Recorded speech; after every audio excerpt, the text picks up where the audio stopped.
തുർക്ക്മെനിസ്ഥാനിലെ കാർക്കും മരുഭൂമിയിൽ കഴിഞ്ഞ 50 വർഷത്തിലേറെയായി അണയാതെ കത്തുന്ന നരകവാതിൽ അഥവാ ഗേറ്റ്വേ ടു ഹെൽ ഒടുവിൽ നിയന്ത്രണ വിധേയമാകുന്നു.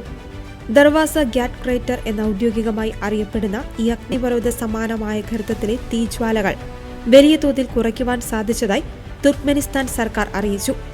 1971 സോവിയറ്റ് ശാസ്ത്രജ്ഞർ ഗ്യാസ് പരിവേഷണത്തിനായി നടത്തിയ ഡ്രില്ലിംഗിനിടയിലുണ്ടായ പിഴവാണ് ഈ ഭീമൻ ഗർത്തം രൂപപ്പെടുവാൻ കാരണമായത്. അന്ന് അവിടെ നിന്ന് പുറത്തുവന്ന മീഥെയ്ൻ ഉൾപ്പെടെയുള്ള വിഷവാതകങ്ങൾ അന്തരീക്ഷത്തിൽ പടരുന്നത് തടയുവാനായി ശാസ്ത്രജ്ഞർ ഗർത്തത്തിന് തീ കൊളുത്തുകയായിരുന്നു.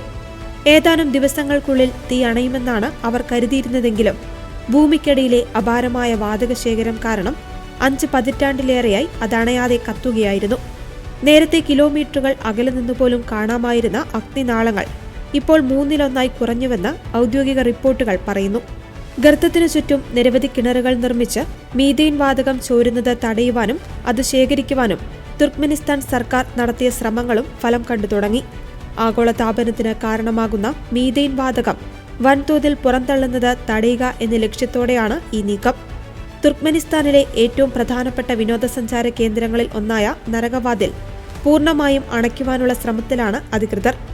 അമിതമായ ചൂടും വെളിച്ചവും മൂലം രാത്രികാലങ്ങളിൽ മരുഭൂമിയിൽ അത്ഭുത കാഴ്ചയായിരുന്ന ഈ പ്രദേശം വൈകാതെ ചരിത്രത്തിന്റെ ഭാഗമായേക്കാം.